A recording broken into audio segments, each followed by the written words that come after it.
Lance Hall here for Let's Discuss with Lance Hall. Happy to welcome Wade Black to the program tonight to get a new project out called Chalice of Sin, coming out on Frontiers Records. Or it's out on Frontiers Records. Came out June 18th. How you doing, Wade? I'm doing absolutely wonderful, man. How you doing, Lance? I am doing really, really well. Was excited to hear this album, watch the videos and everything. Great stuff you got going here, Wade. Oh, thank you so much, man. I really appreciate that. We worked hard on this. Absolutely. Let's talk about first band name, intriguing, Chalice of Sin. Where did that come from? Alessandro had came up with that song title within the 11 songs that we had written. This was probably one of the first songs that we had written, and I asked him, what do you think about a name? And he said, what about Chalice of Sin? And I said, I love it. Yeah. I got to ask you, Alessandro, does that guy ever sleep with all the projects he's involved in? I don't think so. Alessandro's a juggernaut. Yeah. He does not stop. I think I had called him one time and I go, what do you do? And he goes, I don't have really much time to talk. Wait, I'm working with Jack Blades from Night Ranger, and I'm like, oh my God. He's worked with Tracy Guns and Michael Sweet from Striper and just so on and so forth. And Hardline, the new Hardline record is actually charting right now. So congratulations once again to Frontier Records and Alessandro leading the pack. They keep cranking them out. So how did the band come together? I mean, obviously Alessandro's going to have the hand in it. How did the other players get involved with it? You've got, was it Martin Jepson? Yep. And drummer, I do not dare to pronounce his name. Mirko De Maio. Okay. He's from Flower Kings. Okay. And Martin? Martin is from Denmark. I think that he lives in and stuff, and he plays in a band called Meridian. He had just done the recent Reese record. Okay. Oh, okay. Okay. Very cool. And how was it put together? I mean, we're like you approach, they approach, it all sort of come together at once? Did you just sort of a feeling out process, audition type thing, or was it just there from the get-go? Well, you know what? I had sent some song to Frontier, and Serafino and I had started talking back and forth and stuff, and he really loved the project. We sent him a couple more songs, and he loved it. Next week, I had a contract. I had gotten in touch with Alessandro through the label, and we started working on the songs that we had. He had songs that he started sending us, and we just went to work immediately. And it was funny because every song that we end up working on, you get a different piece of music. You're really trying to create that magic, that you're looking for. And that's exactly what we did. We've got 11 songs of different styles of music. You really can't pigeonhole it into a certain style. Definitely. I listened to a copy of this a couple of times. I want to dive into a few of the songs here. I won't quite take it track by track, but I got some notes on a few of them. Of course, first off, Chalice of Sin, just an absolute killer track, a great intro. The video is excellent. I love the keys on the intro and the outro.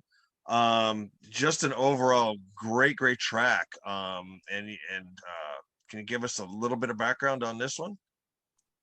This is, everybody's got kind of like their pet peeves, their certain things that they like to do within life. It's like you almost have like a devil on one shoulder and you have an angel on the other, and each one is telling you what to do or what not to do. But I mean, really within yourself, it's that choice that you have to make for yourself. That's either going to, doom you or make you famous. Very cool. Did you have any input on that video? That video is fantastic. We actually recorded my main tracks. My wife and I, Jamie, had ended up setting up a black screen in the back, and Thomas Crane from Kill Devil Films, actually, we filmed that in our back room. Everything else is video magic from Frontiers. I can't remember the company. I'm sorry, Yeah. of who did the video, but I mean, what a just an amazing job. When I saw the entire thing done and finished, I mean, it was absolutely incredible. Yeah, amazing stuff.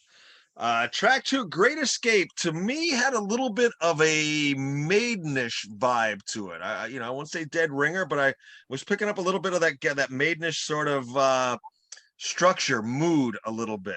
How close am I? Um, I like that. I love Bruce. He's always been a huge influence of mine, among others. Um, I can't disagree with you on that. Um, the song was actually written about a gentleman. His name's Connor O'Grady, and he actually was the first adventurer to actually track through Antarctica Wow. all the way to the end. So when you really listen to the lyrics to this song and stuff, it tells of his journey. You Mm, know, we don't want to sing songs about partying and chicks and this and that and blah blah blah and how big our rings are, how big our cars are. We want to make a statement with our songs and stuff. We want to write stuff with structure and that has a storyline to it, that actually grabs the listener, and makes them listen to the song. yeah, excellent track. Track four, Miracle. That was probably my favorite track on the album. Had a hard time picking just one for a fave, but I really liked that one. And the thing that sort of jumped out of me on Miracle is your vocal reminded me, the melody reminded me of what a song that Joe Lynn Turner did on the Slaves and Masters album for Deep Purple called Fire in the Basement. Towards the end of it, he kind of let it rip a little bit, and the way you approach this one sort of reminded me of that. I've always liked that track, and I think that's what made this my favorite. I love this track. Great song. Well, I really appreciate that. We all love the people in our past. It makes us what we are. You know, just Miracle. Everybody, within religion and really not getting it so deep into that and stuff, man. But I mean, if you have faith and it gets you through the day and stuff, man, then do that. Do what makes you feel comfortable and stuff. Everybody's always looking for something. You got Mm, hurt in your life or whatever. You've always got to throw that positive out there and stuff. So keep your head up. Things will get better. So and that's pretty much what that song is about. Everybody's just looking for that lift up. absolutely. Great track. Ashes of the Black Rose. What a fantastic title. I absolutely love this. We were totally floored when we started writing this song. It was such a joy because when we started listening back to it, we're like, holy fuck, we thought it was a hit. It's a hit. I love Yeah. this fucking song. But yeah, just all the way beautiful song. This song is about our lost ones, Hmm. people about passing away, and one day, in the future, you and I will pass, Hmm. and we'll become the ashes of the black rose. So that's what that song is about, going to the other side. Yeah. Great tune. Through the Eyes of a Child. We're I mean, Ashes of the Black Rose. I mean, that's a heavy subject, heavy title right there. And Through the Eyes of a Child, for a ballad, that's a heavy song. That is it, a it's really heavy song. it's absolutely beautiful.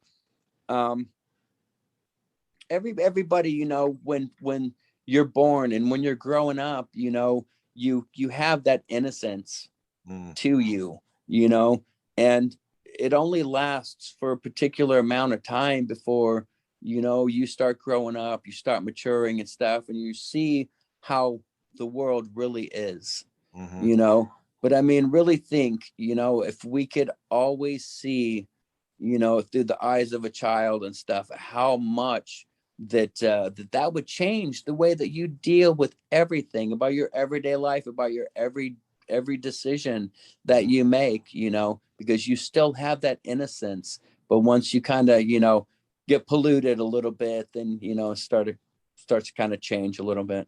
Yeah, you get a little jaded, Yep. Yeah. Yep.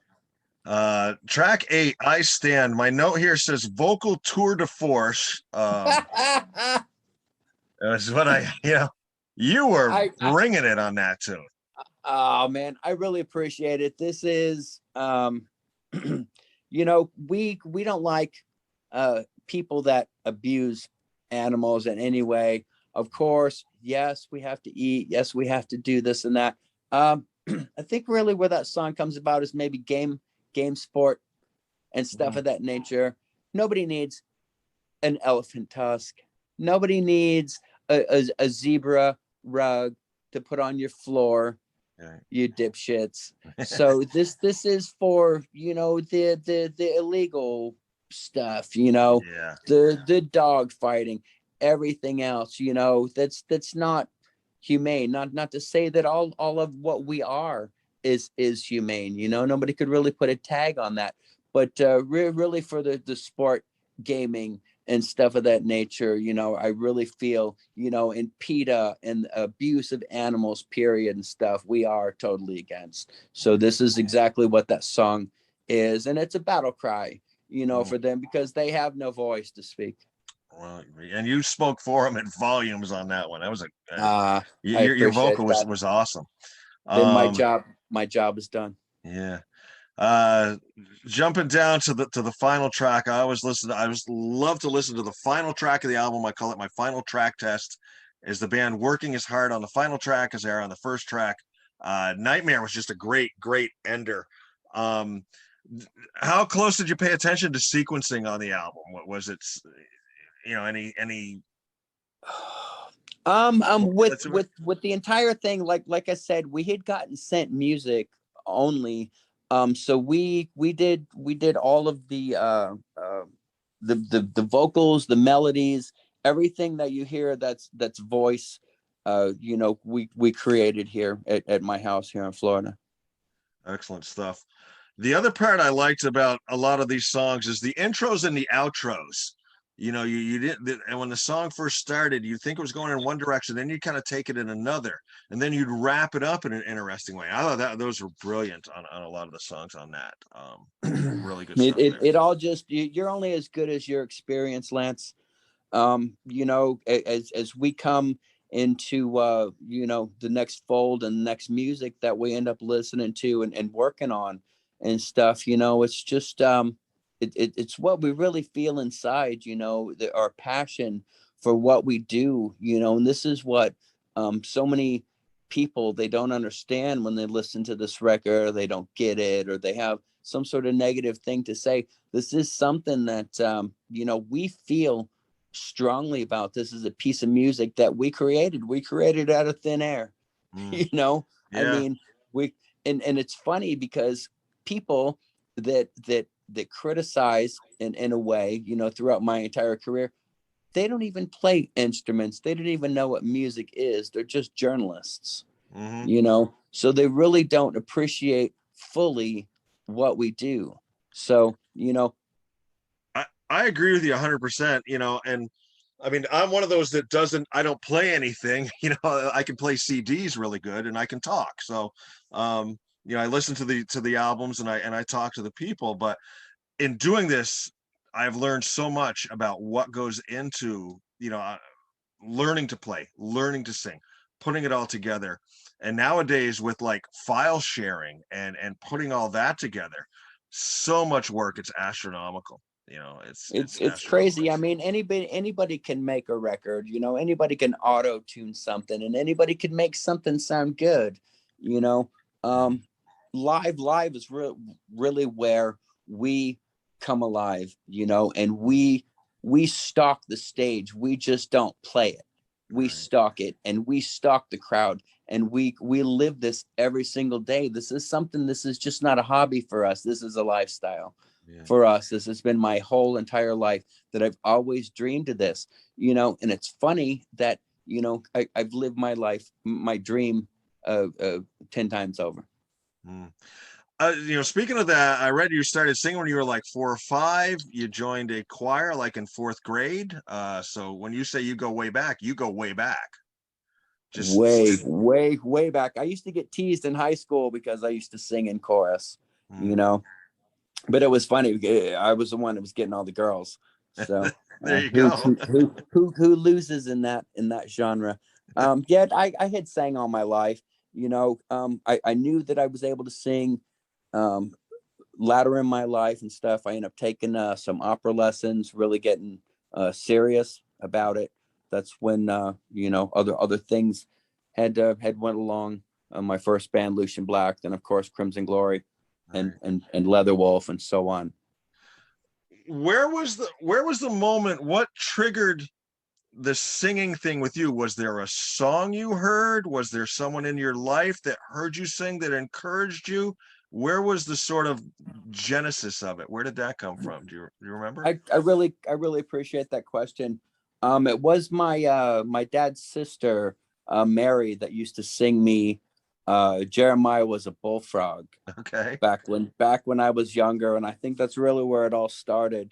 Was she really touched me with music, because they had all sang within that family and stuff, and Cat Stevens, Mac Davis, and all the stuff that I grew up listening to, Led Zeppelin. Mm. I heard Whole Lot of Love when I was like 6 years old and freaked out. Yeah. So it was just a growing thing that worked with me. I know I always wanted to sing, and I just pursued it. Cool. And then you once, or are you still an instructor at a music conservatory in Tampa? Isn't that funny? You really made it in the music business when people start telling stories about you. I did used to teach quite a few teenagers uh, coming up to learn how to sing and develop Mm. the style and stuff. Yeah, I used to, but I kind of just been doing my own thing now. Not no more teaching. Yeah.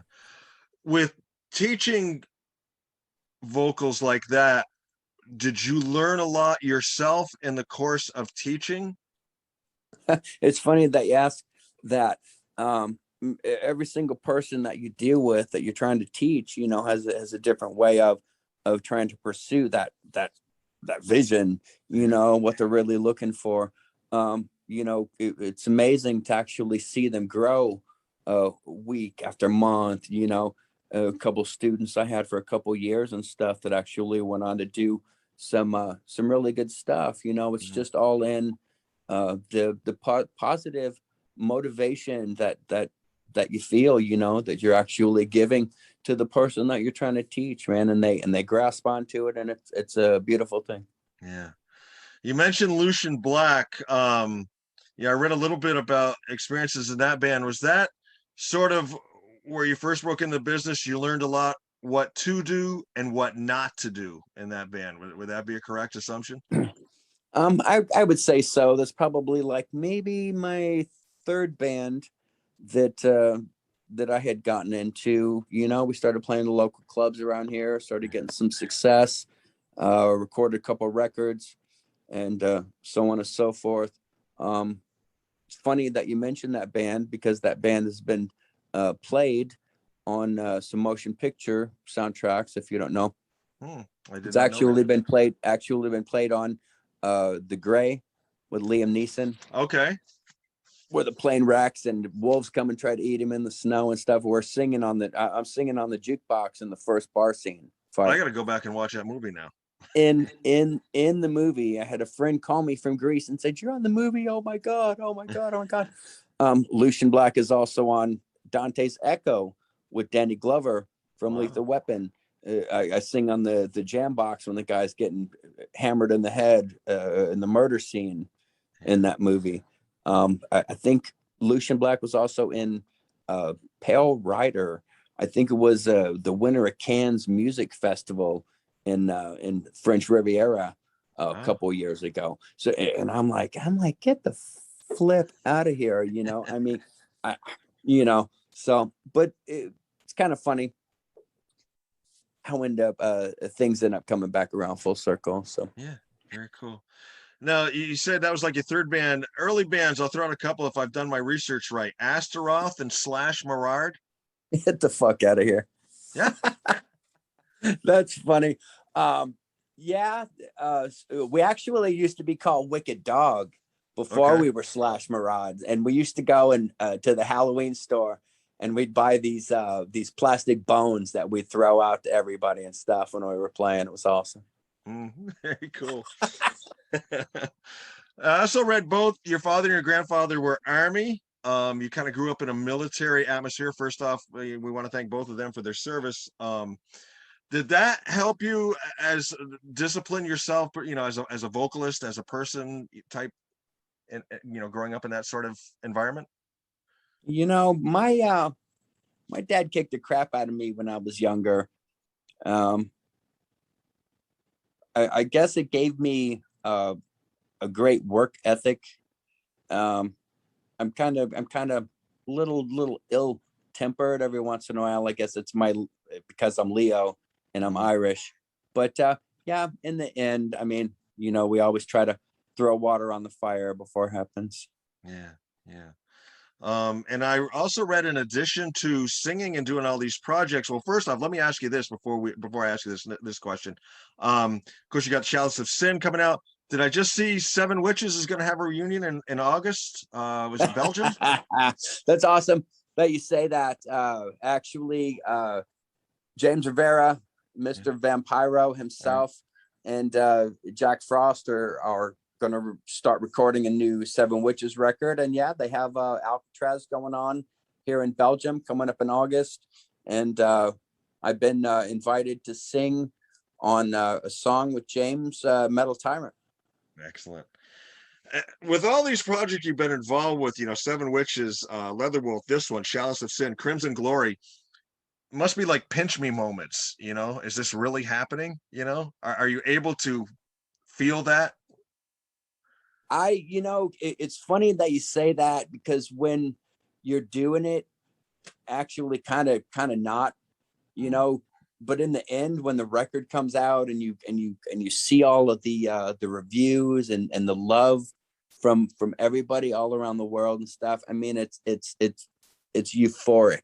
You can't even describe it with words, what it feels like to be involved with and how lucky I am and how blessed I am to be involved with everything that I have been and loved everybody. I'm just super blessed, man.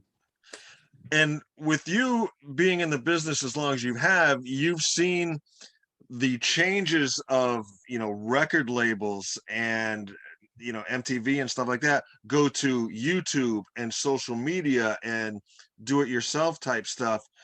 What's your take? Better, worse? You take the good with the bad? What's your take on it all?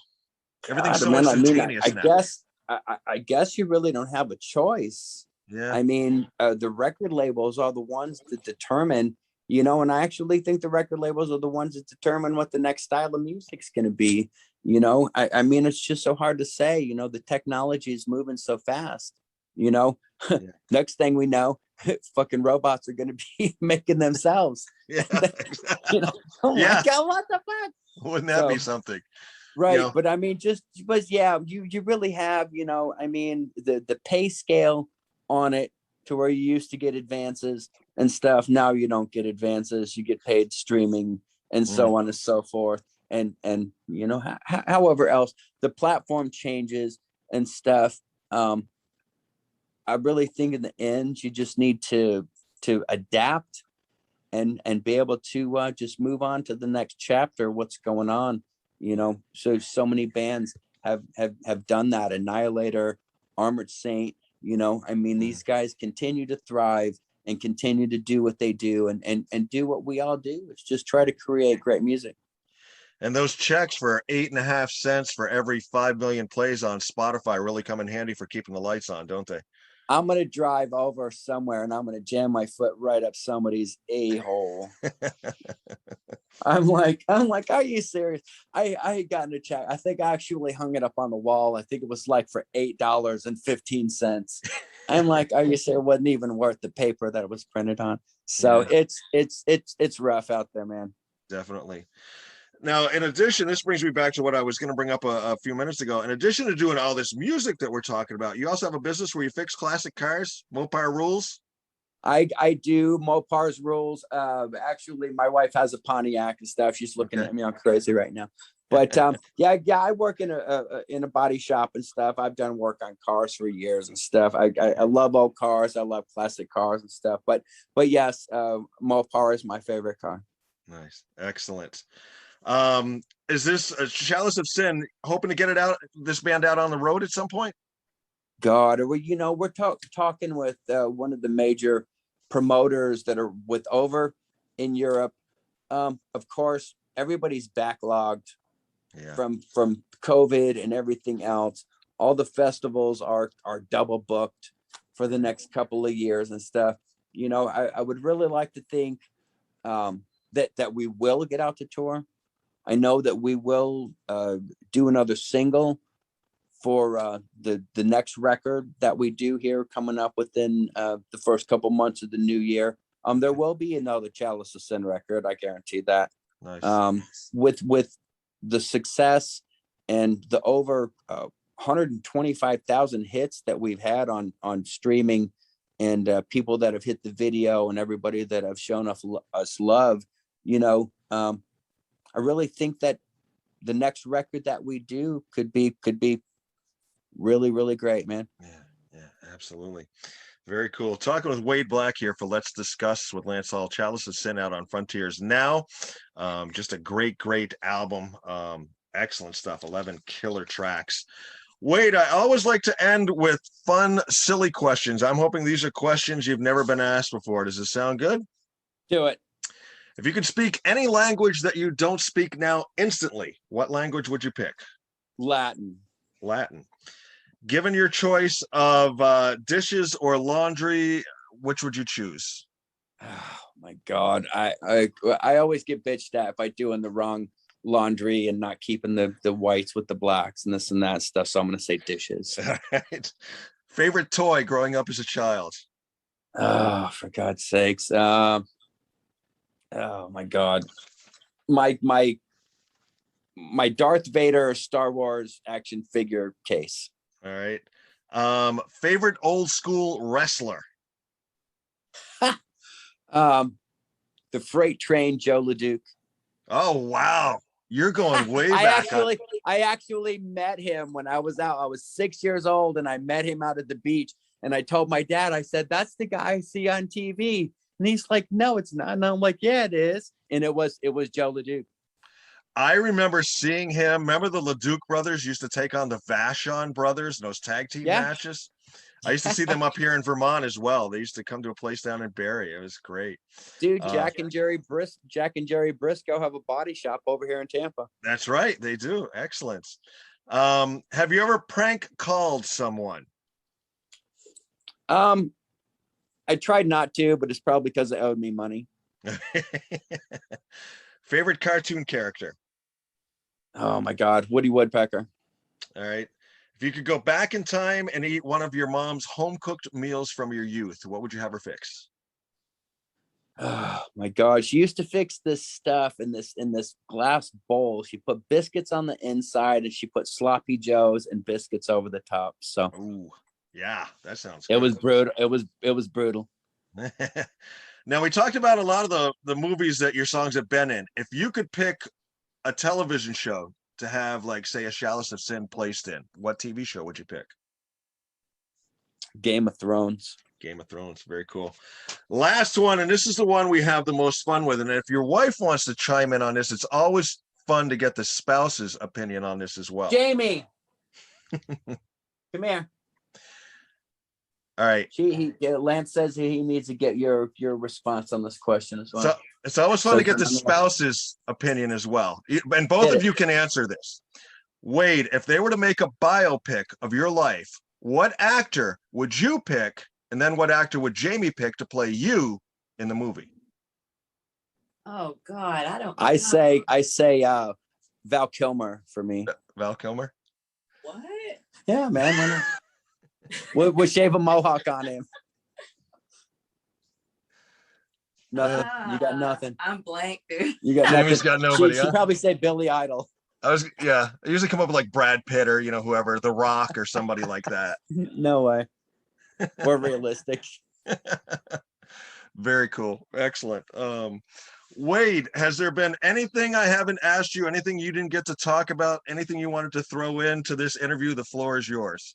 No, I'm involved with the Vivaldi Metal Project. Go out and get this. This has an all-star lineup and stuff. You guys will freak out when you hear who's on this record and stuff.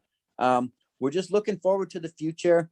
The new War of Thrones record is going to be off the hook.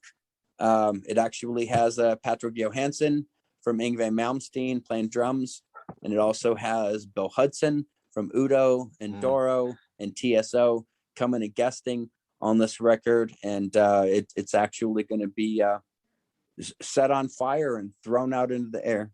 Excellent. Looking forward to hearing that as well. And don't forget to get that Chalice of Sin out now on Frontiers Records.